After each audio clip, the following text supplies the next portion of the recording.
Welcome. My name is Ben Richards. I'm the Business and Communication Librarian at Cleveland State. And today we're going to be talking about an awesome new tool that the library is supporting called Zotero.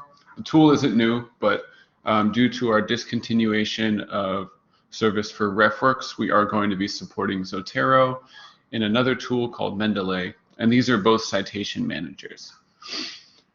So the first thing I want to do is, for anyone who's interested in getting their references out of RefWorks, is show you how to export your library from RefWorks to a file format that either Zotero or Mendeley can understand. So I'm on the home page of the library, library.csuohio.edu, and the easiest way to get to your RefWorks account is just by clicking the RefWorks button down here. And now I'm going to log in.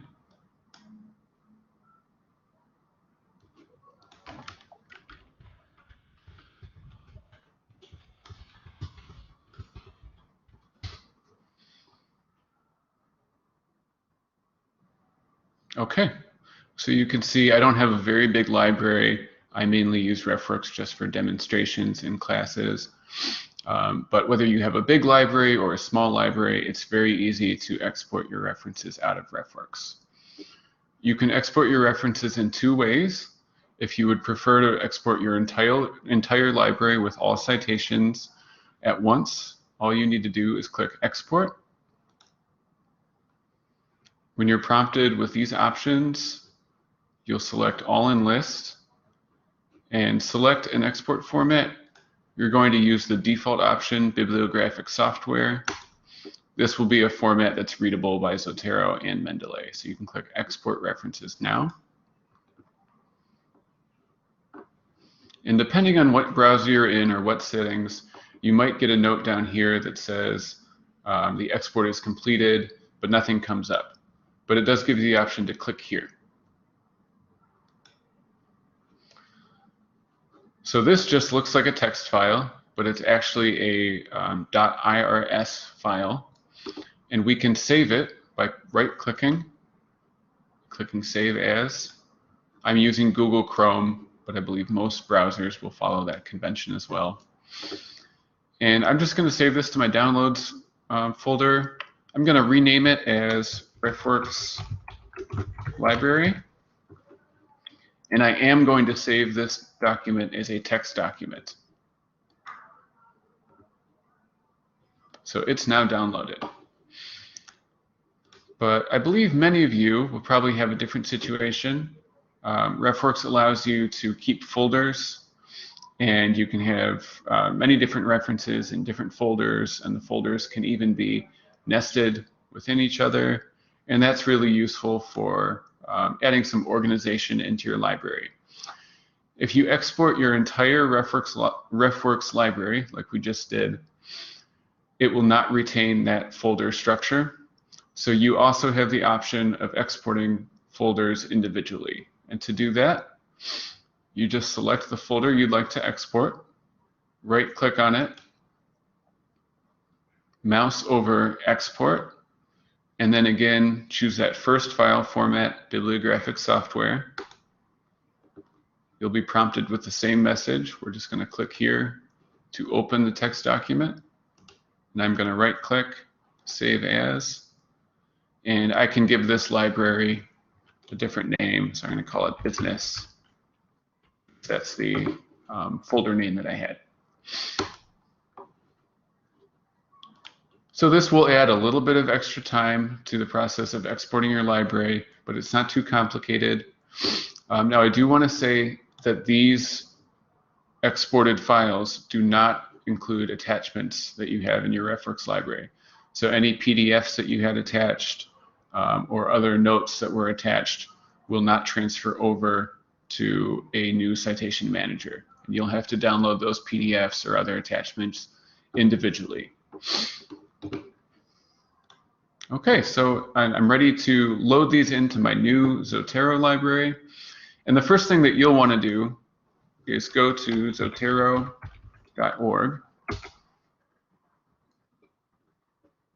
You'll want to register. So if I log out, I can see I can log in to the web library, and I can also register as a new user.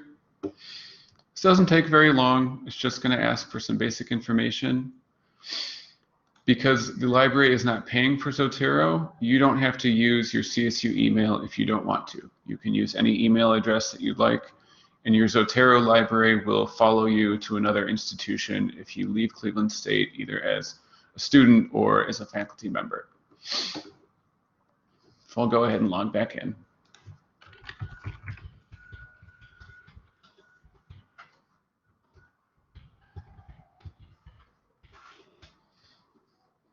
I already have Zotero downloaded on my computer in a couple different application formats, but you, as a new user, will also want to download Zotero. I am using the Zotero standalone version. This is an application that's downloaded onto your computer, and it runs separately from the browser. You can see I have it open right now. You also have the option of using Zotero for Firefox. This is really handy because the application runs inside of Firefox. You can see now I'm in the Firefox browser, and I'm running the application right within my browser. So if you really like Firefox, or if you do a lot of work in Firefox, this would probably be the best option for you. If you're a Chrome user, then you can download the standalone version and the Chrome browser extension. And that is also the same if you're using Safari, or if you choose to download a browser extension for Firefox. So you have many different options.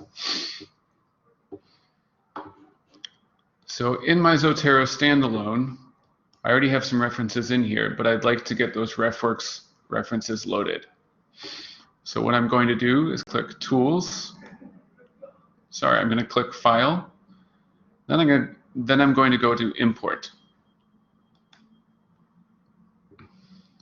So here it knows I'm looking in the Downloads folder, but you can navigate to any file or folder that you need to. And the first thing I'm going to do is upload all of my references in my RefWorks library folder. And all I have to do is click Open. And what Zotero is doing is it's creating a new folder for this file I just imported. And within that file were several different references. And this is everything that I had in my RefWorks library. So I can see, clicking on this, Zotero knows it's a book. The title was Research. It looks like it was a government document of some sort. And it even captured the URL. So if I want to go back to the library catalog where I found it from, I can double click on this, and it's going to find the original file in the library catalog. So my library has been retained. Now let's say you're like a normal user and you have lots of files and lots of folders in RefWorks that you want to carry over, and you don't want to go through the process of figuring out what was in each folder and creating new folders in Zotero and building your structure again. So there's an easier way. Just go to Import, and then import your individual folder that you exported from RefWorks. I'm going to click Open. It's going to create a new folder, and all of the references I had in that folder have been carried over as well. And I can see that all of the what we call metadata or citation data that Zotero is going to need to make sense of these references has been transferred over as well. Okay, so that's how you export your library into Zotero. But you're also going to be using Zotero to add new references. So next I'm going to show you how to add a reference from a couple different sources. So especially for students, a lot of your students might be using something like Academic Search Complete. It's a basic library database. It covers many different subjects. So if I'm doing research on consumer psychology,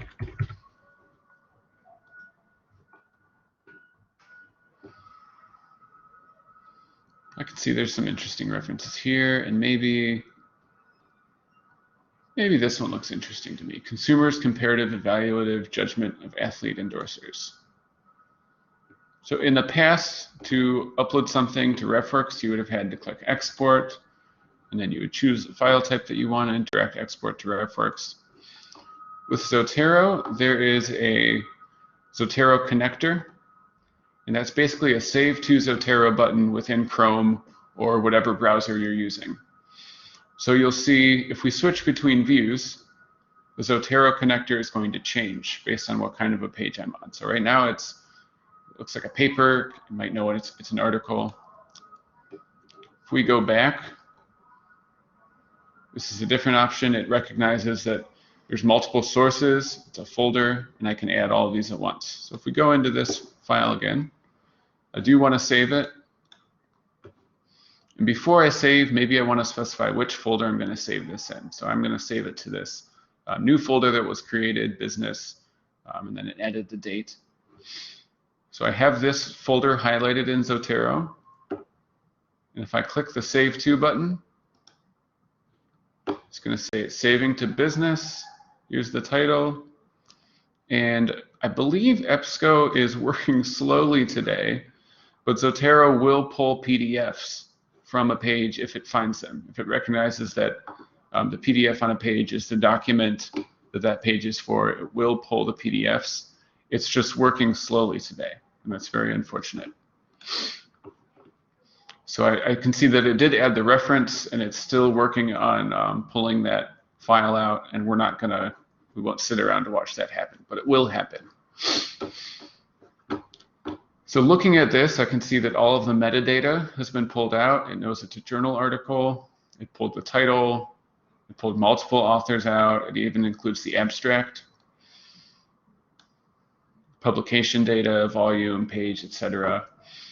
And what's really nice is, even though it is going to pull the PDF when EBSCO is working normally, Zotero also knows to pull the permalink.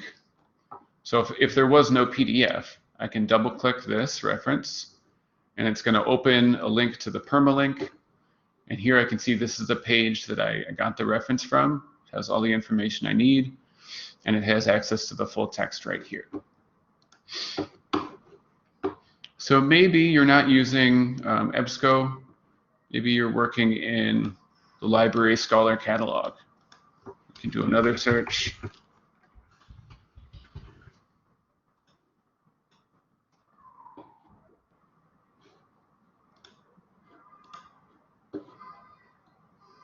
Okay, and we can see it changed again. It's a folder. It knows there's multiple references. Let's see what happens when we click that. Okay, so if Zotero recognizes that we're looking at a results list, you have the option of choosing which results you want to add in. So you can do sort of a bulk add, and this could be really helpful if you're doing a literature review and you just want to pull references quickly and then go through them later on to look at them in more detail. We're not going to do that right now. We'll just add one book. This looks interesting, cracking the code, leveraging consumer psychology to drive profitability. And the icon changed again. So if I right-click, I can see that this is the Zotero connector, and there's a Save to Zotero library catalog in a pack. And that's a script that someone has written for Zotero that knows what information to pull from this page. But you can also save any reference just as a snapshot of a web page. So I'll do both. I'm going to save this as a book. I'm going to right-click and save to Zotero as a web page as well. And when I go to Zotero, I can see here's the book reference. And there's no URL. There's just citation information. But there's also this web page reference. And if you left-click on any of these references that have the little arrow next to them, that means that something has been captured. And it looks like the first reference that we added finally got the PDF. There it is. So what's contained in these little subfolders, or nested quality, I don't know what you want to call it, are attachments. So I can see here's a URL attachment. And if I want to, I can even drag this over to another item. And now my book has a snapshot of the page that I recorded this reference from. And if you wanted to, you could add that manually as well. I can go into the URL, and I can add a permalink. If I see that some of the metadata is wrong, which is bound to happen sometimes, it's not going to be perfect, you can edit the metadata as well. Now let's say I'm reading this book, and does it have a table of contents? It does. So this is an edited book. It has multiple chapters from different authors, and Zotero wouldn't know that I'm citing one chapter unless I tell it. So the very first entry under the metadata is item type. And I can click on that and I can change the item. So if Zotero records something incorrectly, you have the option of fixing all of the metadata, including what type of a source it is. And if I change this to book section, it's telling me it's going to get rid of some of the fields. We can enter those back in. So the book title is left here, but now I can give the title of one of these chapters, and I can add in people who are associated with the work that I'm citing. So I can add the authors for my book chapter. I can add in translators, etc., anything else that I need to record in here. Now, as you're reading through your references that you find, you might want to mark them up with additional notes. This note looks like it's an abstract or it's a recording of the book chapters, but I can add my own notes, and I can include commentary on the sources that I find, or criticism, or any connections that I want to write down so I can remember it later. And you can search within your notes as well. So this can be a really good way to organize your references and add value beyond just having a collection of all your references in one place together.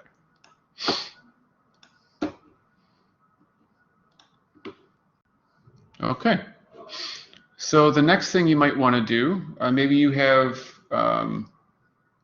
paper articles that have been printed out and you don't actually remember where you got them from, or maybe you have a book in your own library that you didn't find in a library catalog. Well, you can add your own references as well.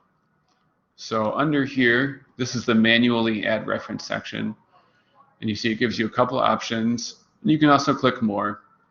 So this would be a totally new reference based on something that you didn't get offline, or that you didn't find a reference for offline. So Zotero also has that capability, and I'm not going to enter in a book right now, but it's very simple. You just click on the field, and you add in the information that you need to. So I'm going to move this to trash right now. Yes, I want to move the selected item to trash. And there is a trash section. So if you're deleting things, if you change your mind, if you didn't mean to delete it, you can go into your trash. If your storage is getting too involved, you'll click empty trash. Now, as you're using Zotero, you do want to log in, and I didn't mention that. So under Tools, we have Options, and there's a number of options here. If you were using this without logging in, that would be fine. If you're on a library computer, you can add references without logging in, but if you want to take those references with you, you do need to log in, and that way Zotero can sync with its servers, and it will include both your citations and a decent amount of storage as well, with the full text or web page snapshots that it takes. So I'm going to click on sync, and I can see that I'm logged in. When you click sync, if you're not logged in, it'll prompt you to log in, and it will sync automatically. You'll click OK. Zotero does sync automatically, but you also have a manual sync button over here. And so I can see that the last time Zotero synced was 60 seconds ago. If I want to, I can just click this, and it will sync again. Now, some of these references that I transferred over don't have any attachments. So if I want to, I can go and find those files. I can even go to the permalink, I believe. If I right-click, let's see where it takes me. So I can download the full text of the article, and I can save this to my hard drive, or if you have your own folder of PDFs already, Now, if I go into my Zotero again, I can click this Add Attachment button. And I want to attach a stored copy of a file. You also have the option to attach a link to a file, which will only work on a hard drive with those files there. Or you can attach a link to a URI. Normally that would be a URL web address.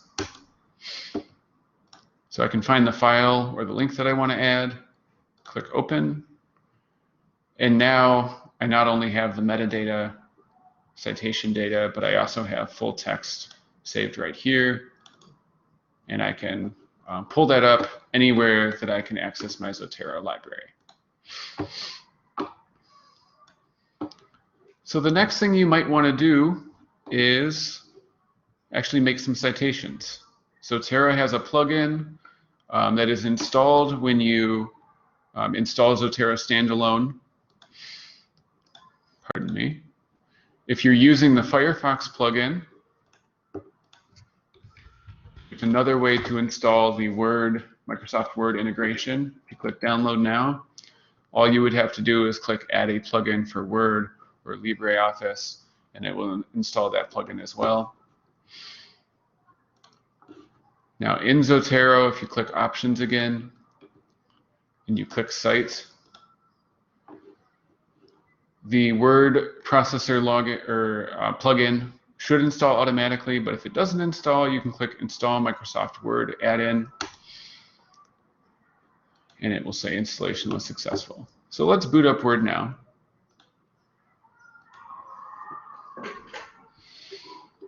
So I have a blank Word document. I'm not going to be writing anything right now, but I can see that now, in addition to my regular Word options, I now have a Zotero tab. So if I click that, there's just a few options here. Before we do any citing, we'll need to set the document preferences. If I click that, it gives me the option to choose from a couple different citation styles. These are the base citation styles that are included in Zotero, but you have access to a huge library of citation styles that I'll show you how to access that in a second. So I usually use APA, and I'm going to click OK. So now I'm going to add or edit a citation. And I can see this comes up, and this looks just like Zotero. And what I've done is I have set the Word plugin to use the classic Add Citation dialog. This won't be checked by default. I'm in the Zotero preferences right now. So if I click OK, and now I click Add, it gives me this bar. This allows me to search for a reference, but if I don't remember the authors that I'm citing, or if I can't remember the title or the tags that I'm looking for, this can be kind of frustrating. If you click the Z, you can change to the classic view, and this gives me the opportunity to navigate around my library manually and choose the references that I want to add. We'll see it formatted in with the authors pretty well. What you can do in your tools and options under Cite, Word Processors, is just check Use Classic Add Citation Dialog, and then this view will appear automatically rather than having to search for your references that you want to add. So you can add a reference, just one reference at a time, but you can also add multiple sources if you want to. So now instead of just clicking one, I can add them in.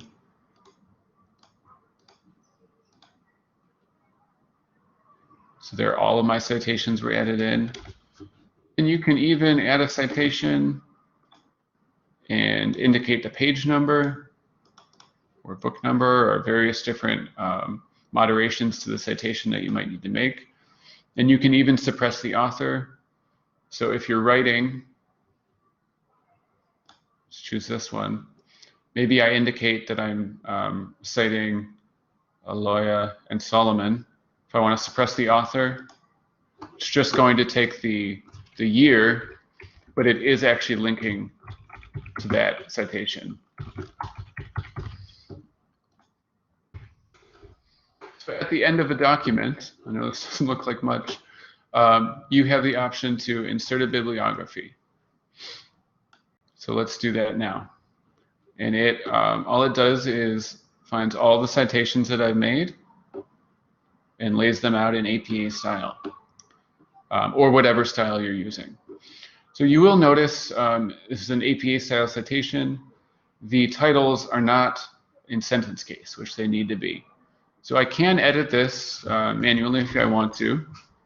That's fine. You're still going to have to check these references. But what you can also do is back in Zotero, you can edit your references in Zotero. So this was Aloya's. So I can go into the title and I can edit it if I want to. I can edit anyone's name if I need to.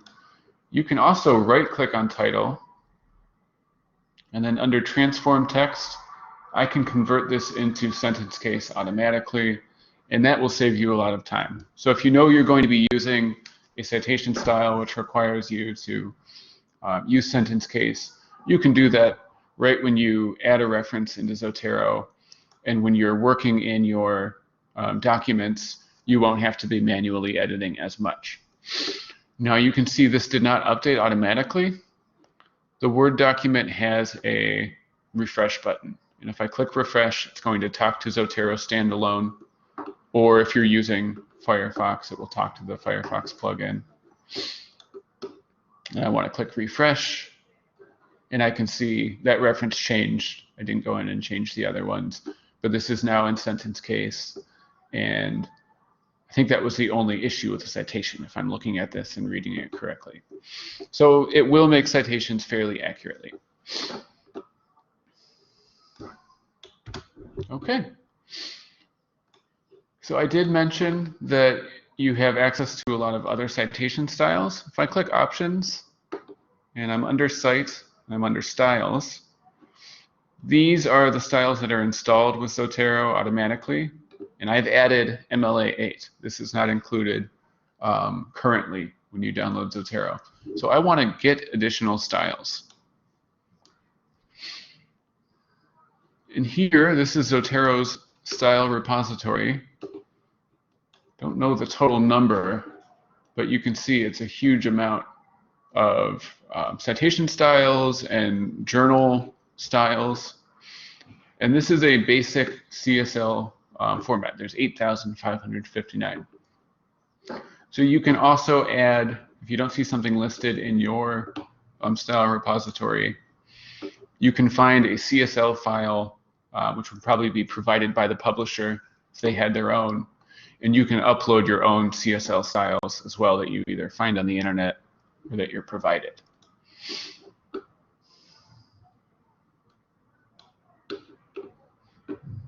Okay. So the only other thing that I want to mention today is that in Zotero, you also have the opportunity to work with groups. So you'll see I am a part of a group, CLE State Librarians, and I created this group on my own. So that's showing up in my Zotero bar. If you're not a part of a group yet, you won't see group libraries. But these libraries work just like this library or any of my own references. So you can share references, whether you're sharing them with students or if you're a student, if you're working in a group, you can all add references to a group library so you can keep track of who's finding what and all the resources that you have. And because Zotero is free and it's open source, you can collaborate with colleagues all over the world, and no one is not going to have access to Zotero because they don't have to pay to have access. So if you want to set up your own library, we're back on the Zotero webpage, and you do want to be logged in for this. I'm logged in currently under my username. I'm going to click on groups, and at this time I can manage my group that I've created. There's 3 members currently. I can also create a group. So if I want to make a new group, I can call it Zotero Demo Group. This looks like it may be used, maybe not. You have a couple different options. It can be a public group that someone can just search for. You can have a public group where members of the public can view what you have in your reference list, but they can't edit or add citations. And you can also have a totally private membership where the public cannot see your group and you have to physically invite members. I'm going to make a public closed group. And it looks like that name wasn't valid. So I'll just do please state basics. And so if the group URL is in green, that means that it's an approved name, that no one has it, and it's valid to use. So we'll create that group. And it looks like I made I accidentally clicked public, but I do want to make it private, just for the purpose of showing you. Now you can see there are options here. So I want any group member to be able to read citations. You can also set up editing privileges. So if you don't want every member of a group to be able to add citations or delete or edit citations, you can change to only group administrators if you want to. And the same goes for file editing privileges. So let's save settings. And now at this time, if I go to member settings, I can send more invitations. So I can invite my colleagues or my peers to be in a group with me, and we can edit this group together. And if I go to my Zotero, I can see that it's actually already synced. So I have a new group with nothing in it. And if I wanted to, I could just move maybe my business folder. Let's move the business folder that has references in it. I can move this folder over to my new group that I made. It's going to add those automatically. And once it syncs, it shouldn't take too long. Now I'm looking at my web library. So I'm not even in the application, and my references have been uploaded there. And I can click on it. I can see the metadata. So this gives you a great way to collaborate with colleagues, share research that you're finding, and have it in one central place with all of the functionality that Zotero offers you.